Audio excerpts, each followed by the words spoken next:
As a leader of a team, it's also your responsibility to elevate the rest of the guys. You have to get them emotionally to want to be better. You have to get them to an emotional space where they wake up every morning driven to be the best version of themselves. And in practice, for me, it was a chance to drive them, to challenge them. And this is where you have to know your teammates. Because if it's late, you just had a back-to-back and you had practice the next day and you show up, and guys don't feel like going through the motions, don't feel like practicing.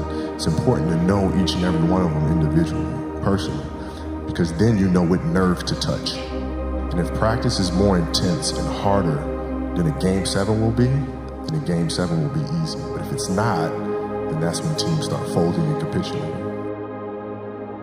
I think the best way to prove your value is to work, is to learn, is to absorb, to be a sponge.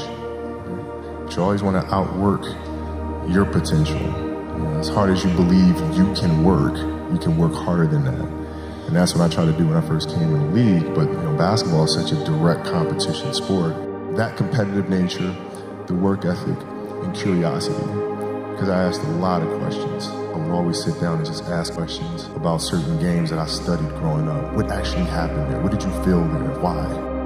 I always dreamed as a kid that it was possible to score 80 or 90 or 100. I always just had a dream. Sometimes you lay down in bed and you visualize things. I'd imagine playing for the Lakers, and I'd imagine what the uniforms look like. I'd imagine where we'd be playing, and the smell of the arena and all that stuff. And I would see myself, getting hot. So you just keep dreaming and dreaming and dreaming, and before I go to sleep, I'm like at 120 points, And so when you grow up, downloading that into your brain over and over and over, and then that summer, I made 1,000 shots a day. 1,000. And they weren't just shots, it were shots that you saw in that game. They were specific shots. It was coming out of the corner, going to the pinch post, footwork in the post, coming off the screen. It was very specific. So when you download that into your system and you go out in court and you're just executing things that you've done thousands of times before, and you have that dream, then that becomes possible. Rudy was one of my favorite films growing up. After watching that film, I come to understand if I could work that hard every day, being blessed with the physical tools that I have, what would my career be? And I made a promise to myself from that day that I was going to work that hard every single day so that when I do retire, I have no regrets. And that was the most important thing for me, is to leave no stone unturned, get better every single day. And if I lived that way, then over time, I'd have something that was beautiful. And that was my philosophy. It seems like a pretty simple one, but if you live your life to just get better every single day, and do that for 20 years, what do you have? Basketball for me was the most important thing.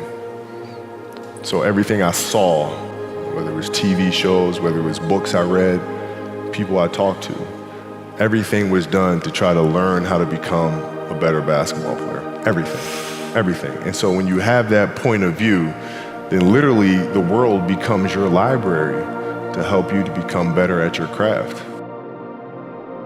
At 13 years old, I played the longer game because my game wasn't about being better than you at 13. It was to be better than you when the chips are really on the line. So when we played at 13, I would size you up and see what your strengths and weaknesses are. How do you approach the game? Are you silly about it? Are you goofy about it? Are you good at it just because you're bigger and stronger than everybody else? Right? Or is there actually thought and skill that you put into it?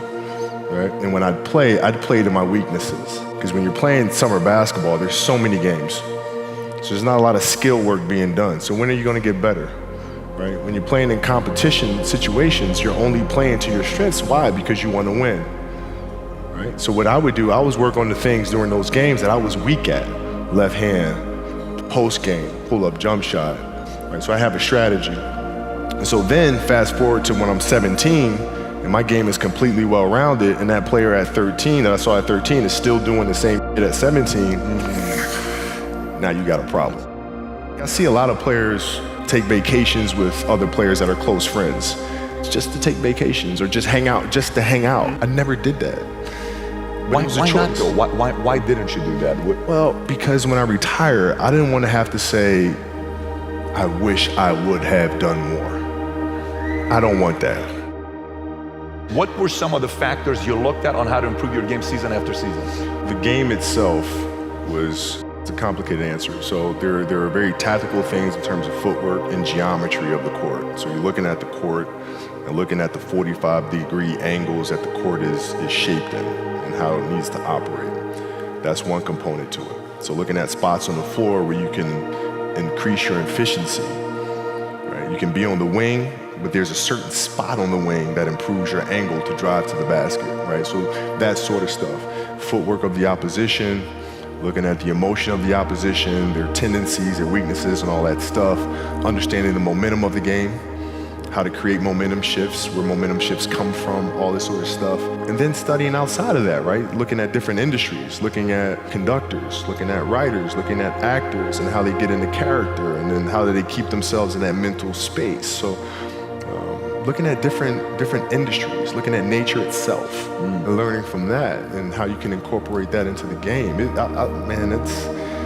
a lot of studying. What is the conversation like with your wife and kids to say, listen, this is what I'm doing? How did that conversation go? Well, with the kids, it's different. So like the communication with our children is that Pops is working hard. This is the level of attention to detail you need to have in everything you do. So it's setting the example. Same thing with my wife. My wife's a stay-at-home wife. It's the hardest job, man. So she works really hard at that. I mean, it's, and so her attention to detail with that as well are examples for our children. And then for my wife, it's, she's as competitive as I am. So she's like, listen, man, if you're gonna be out here training 8 hours a day, if you're gonna spend 9 months out of the year away from your family, you better win the championship. But it's a balancing act, and that's the thing that's important, is understanding that we have to have so much energy. Because for like Natalia and Gianna when they were babies, especially Natalia because she was doing prime years, and I go to practice and I'd train and I'd play the game and I'd come home and I'd be sore and I'd be tired. And she wants to go swimming, she wants me to take her to the park, she wants to just jump on my back or whatever the case may be. You can't say, I'm too tired, I'm going to lay down. That's not fair. She doesn't know what the hell's going on, right? And if this was a game, you'd suck it up and play. I play games with the flu. I play games with 102-degree fever, man. You can't do that. That is so powerful. Right? You gotta be on, man. Like sometimes I'd fly back. Like I'd play a game, to not miss my daughter's birthday, I'd fly back, be there for her birthday, and then fly back with the team, just to make sure I don't miss anything. You gotta lead by example. As parents, you gotta lead by example. If you want your kids to do whatever it is they want to accomplish in life, you have to show them. You gotta show them. And that's what I tried to do. Competitiveness inside was like, no, I'm gonna do something in the next 20 years that is better than these last 20. What I have to do now is make sure that the people that we bring in, these obsessives that we bring in, are challenging themselves to do the best job that they think they can do. That's what I'm there for, is for them to constantly look in the mirror and self-assess and challenge themselves. If we have a project and you're saying, okay, I can do that, that's not the project we want. The projects that say, I don't know if I can animate that. I don't know how to write that story. I don't know how to do that. Those are the things we want, because through that curiosity, you'll reach a level that you didn't think was possible. What is your recruiting approach? So if you're sitting down with me, I'm somebody you really want me on the team. What's your approach to recruiting? You want first place, come play with me. You want second place, go somewhere else. Mamba mentality simply means trying to be the best version of yourself. That's what the mentality means. It means every day you're trying to become better. And it's a constant quest. It's an infinite quest.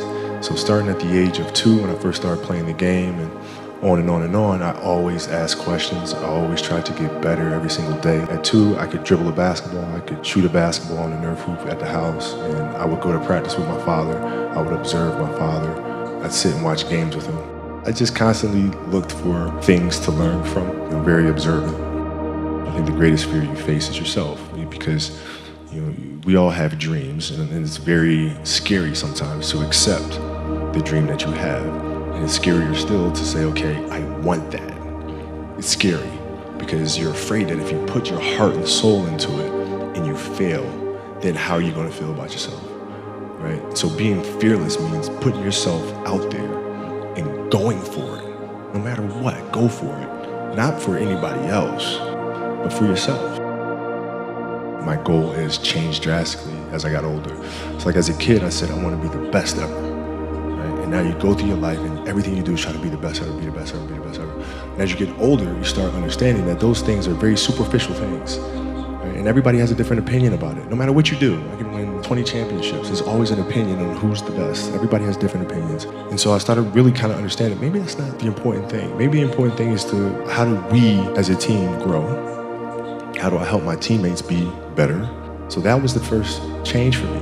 And then as I got older still, it became more about how are you inspiring others, right, to find themselves. That is the ultimate championship. So won 5 championships, that's great. Another team won a championship this year. Team's gonna win a championship next year. Those things come and they go. But what stays is how do you use your passion and use that to inspire somebody else to create their passion? And then how can they pass that on to the next person? That is true success.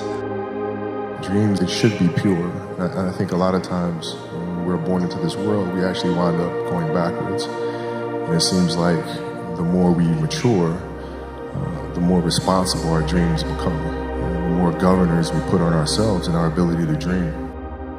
So it's not a matter of pushing beyond your limitations or expectations. It's really a matter of protecting your dreams, protecting your imagination. That's really the key. And when you do that, then the world just seems limitless.